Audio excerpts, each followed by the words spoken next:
les richesses. Un seul message, tu peux l'entendre 1000 fois. Et dans 1000 fois, il y aura toujours quelque chose, une autre nouvelle chose que tu vas recevoir. Ici, nous avons vu Anna, si je peux dire même en italien ou en portugais. Nous avons vu Anna, comment elle a souffert. La Bible dit que c'est des années et des années. Pénina l'a provoqué. Pénina l'injuriait. Et Anna, à chaque fois, elle pleurait. Elle n'arrivait pas à boire. Ça a pris des années. Mais le jour où Anne a pris la décision de changer sa façon de faire, c'est ce jour-là que le Seigneur a visité Anne. Amen. Les jours où, parce qu'elle partait des années, on n'a pas dit combien d'années, mais ça a pris du temps. Peut-être que 10 ans, peut-être que 15, peut-être on ne sait pas. Mais les jours où elle a pris la décision, elle a dit, Seigneur, si tu me donnes, je te les donnerai. Bien aimé, c'est ça la prière que Dieu entend de nous. Amen. Dieu attend qu'on fasse de telles prières. Dieu n'exauce pas les larmes. Amen. Ce n'est pas parce que tu pleures que Dieu va t'exaucer. Nous avons vu Anne pleurer. Est-ce pour autant que Dieu l'exauçait? Et nous avons vu tout à l'heure. Anne pleurait. Est-ce que c'est pour autant que Dieu l'a exaucé? Non. Non, Dieu n'exauce pas les pleurs. Dieu exauce nos pleurs lorsque nos pleurs est accompagnés de la foi. Non pas seulement de la foi, et encore en plus on ajoute une promesse.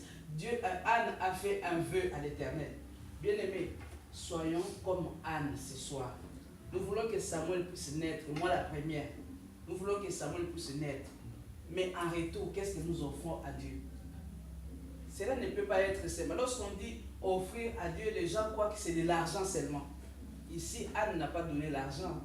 Anne a donné Samuel. Elle a dit, si tu me donnes, je te le donne.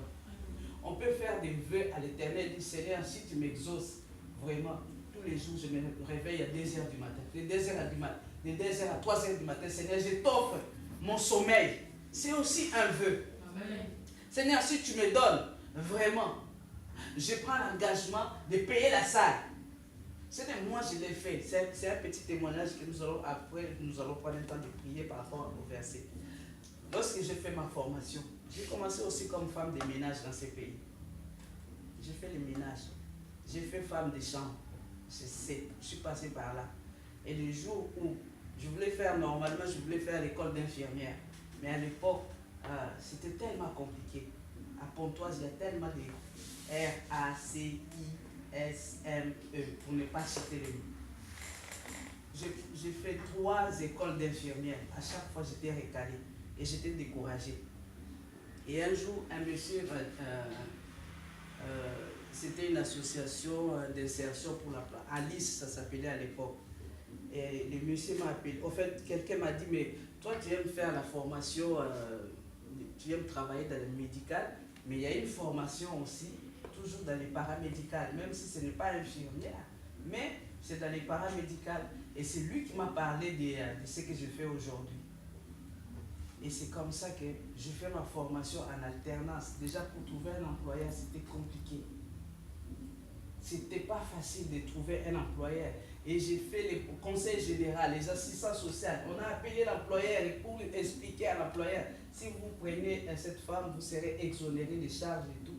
C'est comme ça que j'ai été pris. Donc, j'ai fait ma formation. Et quand j'ai fini ma formation, comme je l'ai fait dans la maison des retraites, il n'y avait pas de poste d'AMP à l'époque, la maison des retraites. Et j'étais obligé de partir parce que la directrice m'aimait beaucoup. Elle m'a dit, ben, Victoire, si vous voulez rester, vous pouvez rester, mais vous serez toujours payé comme auxiliaire de vie. Je dis, mais à quoi ça sert de passer 18 mois de formation pour gagner la même paye? Il faut que je parte. Et j'ai fait un vœu à l'Éternel. J'ai dit, Seigneur, si tu me donnes un travail, les premiers salaires, je te les donne. Tout, Seigneur, je ne toucherai même pas un centime. Je vous dis, j'ai écrit la lettre. J'ai écrit ma lettre, je crois que, je ne sais pas, lundi, j'ai envoyé la lettre. Jeudi, on m'appelle, l'employeur m'appelle, je passe à l'entretien le jeudi. L'employeur me dit, c'est bon, vous pouvez venir commencer le travail le lundi. Le lundi, je vais commencer le travail sans période d'essai. Hein? Normalement, si tu vas commencer, normalement, il y a une période, bon, là, les lois changent. Maintenant, je ne sais pas s'il y a toujours période d'essai ou s'il n'y a plus. Mais à l'époque, il y avait 2 mois de période d'essai. Là, le directeur me dit, vous savez, il n'y a même pas de période d'essai. C'est bon, moi, je vous prends en CDI. La première paie, mon salaire, premier salaire, on me dit c'est les SMIC aménagés. Ce n'est pas le SMIC de 1050 €, ce n'est pas le SMIC de 900 ou de 800 €. Je ne dirai pas ma paie, mais c'est un SMIC aménagé. J'ai pris mon chéquier, j'ai fait mon chèque, je suis parti voir les pasteurs. Tous les matins, je suis parti voir les pasteurs. On m'a dit non, il n'est pas là, il vient juste de sortir parce qu'on venait de trouver une autre salle à Boissy-les-Lèvres. J'ai dit non, il faut que je le voie. Sa femme me dit, non, je vais voir seulement papa. Vous l'appelez pas. Je vais voir papa. J'ai pris ma voiture, je l'ai suivi dans la salle de Boissy-les-Lèvres. On n'avait pas encore célébré le culte dans cette salle. Je suis parti, j'ai vu les pasteurs. J'ai dit, moi je te cherche. Il dit, bon, qu'est-ce qu'il y a tôt le matin comme ça? J'ai dit, non. J'ai dit, tiens, c'est pour toi. Il regarde les chèques, il regarde les montants, il dit, mais, j'ai dit, pasteur, peut-être que je te donne. Tout de suite, tu vas déposer à la banque. Il faut encaisser. Je ne veux même pas je ne veux même pas être tenté parce que j'ai la carte. Je ne veux même pas faire des retraits. Dépose aujourd'hui ce chèque-là, dépose. Et je peux vous dire, depuis 2003, mon premier travail quand j'étais diplômé, jusqu'aujourd'hui, je n'ai jamais chômé.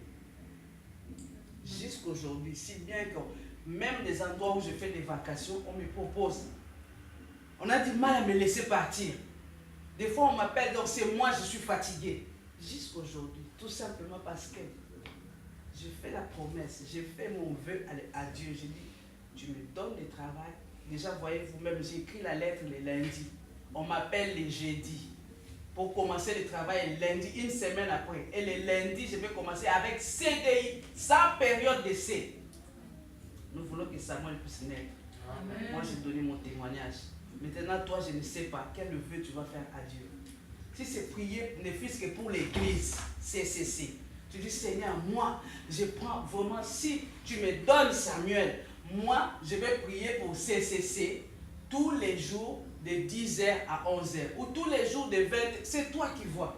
Seigneur, si tu me donnes tous les mois, là, vraiment, on nous demande tout le temps la cotisation de la salle. Seigneur, moi, je vais donner tous les... Toi-même, tu connais les montants que toi-même tu peux.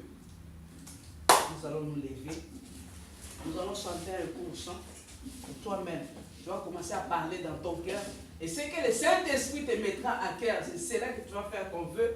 Et après, nous allons tous remercier le Seigneur parce que déjà, nous allons dire Seigneur, merci. Parce que Samuel va naître cette année. C'est l'année de la récolte. Oh, alléluia.